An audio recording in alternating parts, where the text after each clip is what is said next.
get away from loving ya. You know how to love me hard. I won't lie, I'm falling hard. Yep, I'm falling for you, but there's nothing wrong with that. You don't want it. I bet you don't. Nakatitig sa kisame, kakaisip kung paano sasabihin sa'yo na gustong-gusto kita. Hindi na kita maalis sa isip ko. Di maikaila na ikaw ang tahanan ko. Pero bakit ba lumalayo? Palagi na lang ba ganito? Pero bakit ba ayaw mo? Pwede sa'yo na lang ako nakatitig. Mali kaya dito. Love! Yes, love? Bakit? May entrance kasi kami bukas. Gusto kong sumali. Ano kayong magandang laro, love? Basketball or badminton? Love, bakit hindi mo na lang lahat salihan? Total, kayong mga lalaki, sanay naman kayong makipaglaro, di ba? Tipong lahat kami mga babae, seryoso na, pero sa inyo, laro pa rin pala. Huh? Love! Yes, love. Ano yun? Hindi ka ba nakapag-refill ng tubig? Nauuhaw na ako eh. Ha? Anong bago, love? Lagi ka namang uhaw sa babae.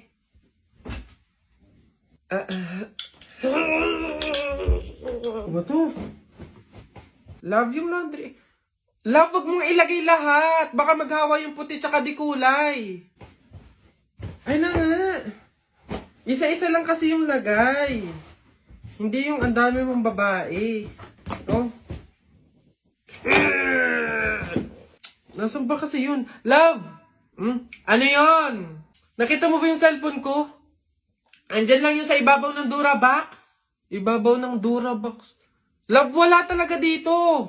Basta andyan lang yun. Ano ba yan eh? Hindi ko nga makita, love. Naku, kapag gamit mo, hindi mo agad makita. Pero pag babae, ang bilis ng mata. Huy, ang saya siguro pag naging superhero ka, no? Takte, pag talaga ako nagkaroon ng kapangyarihan, pipiliin ko talaga yung nalipad ako para pupunta ako sa iba't ibang bansa. Lalo ako, talaga, para maging superhero ako, pipiliin ko kapangyarihan yung yung malakas yung katawan, talaga bubuhati ko yung mga building, yung mga sasakyan, tsaka masasapa ko na si Hulk. Yan, kayo mga kapangyarihan yung napapangit ang bobodo, yung sa akin talaga malupit, astig. Pag ako naging superhero, talaga kapangyarihan ko yung invisible, talaga para pag naliligo si Crush si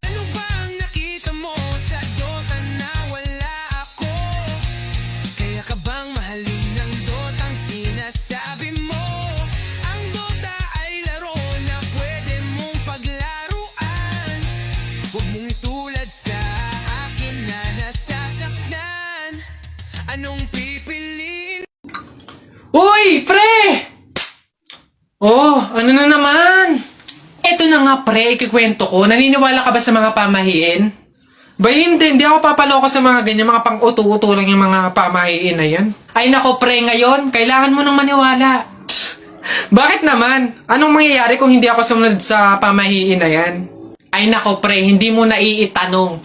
Nung hindi ako sumunod dun sa pamahiin na yun, may nangyari sa aking masama. Ay, ano yun? Ano nangyari? Hindi ko kasi sinunod yung pamahiin na kapag nakabasag ka ng pinggan, wag na wag kang lilingon kasi tsak na may mangyayari sa yung masama.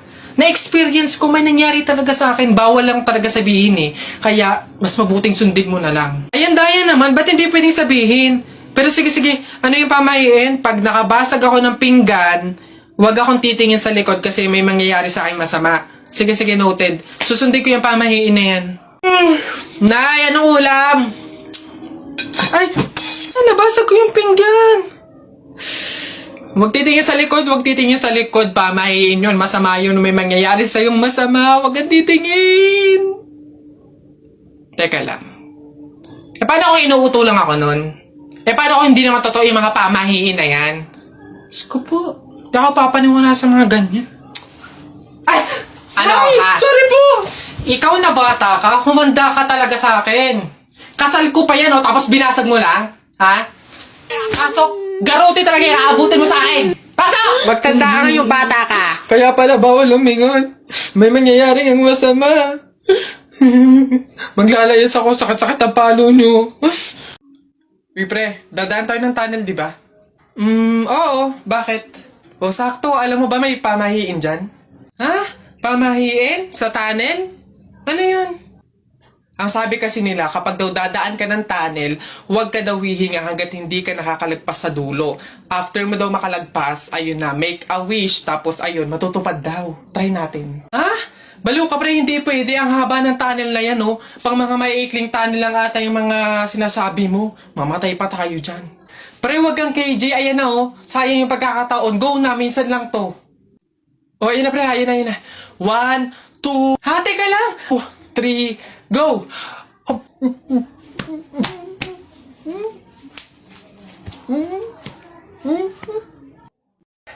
Nak! Happy birthday! Ay, Nay, thank you po.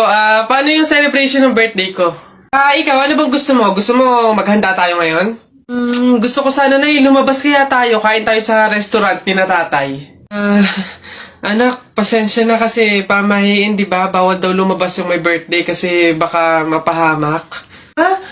Paano yung celebration ng birthday ko, Nay? Wala tayong magagawa, anak, kundi kami na lang siguro ng mga kapatid mo at tatay mo yung lalabas. Diyan ka na lang siguro muna sa bahay, oo. Kami na bahala sa celebration. Sige.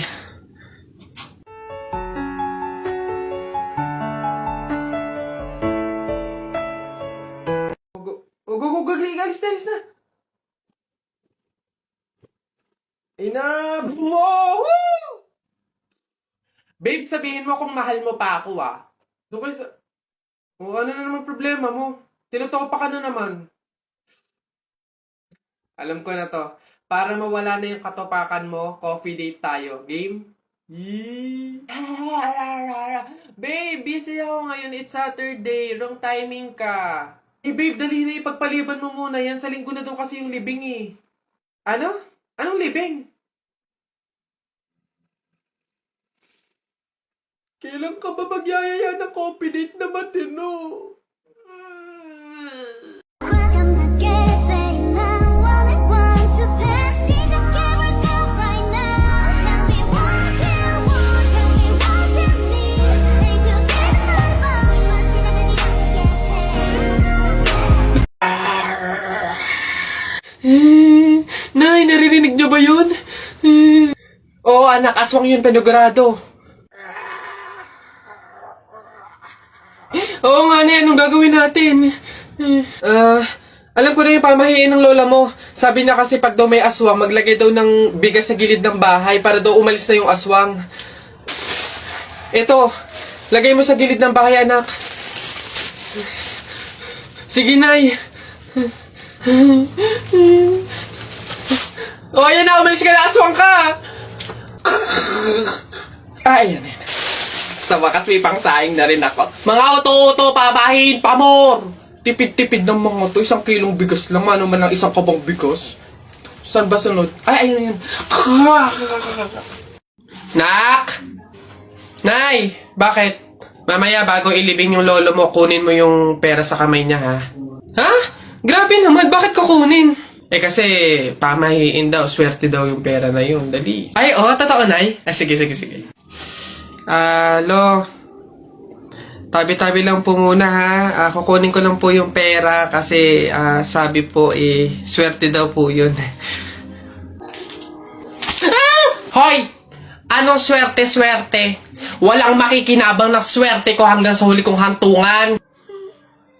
Dadaya ng mga to, swerte-swerte. Ako na nga tong namatay, aagawan nyo pa ako ng swerte. Makaranas man lang ako ng swerte sa langit, no? Akin yan! Swerte-swerte. Ayan na. Mare, nabilitaan mo na ba?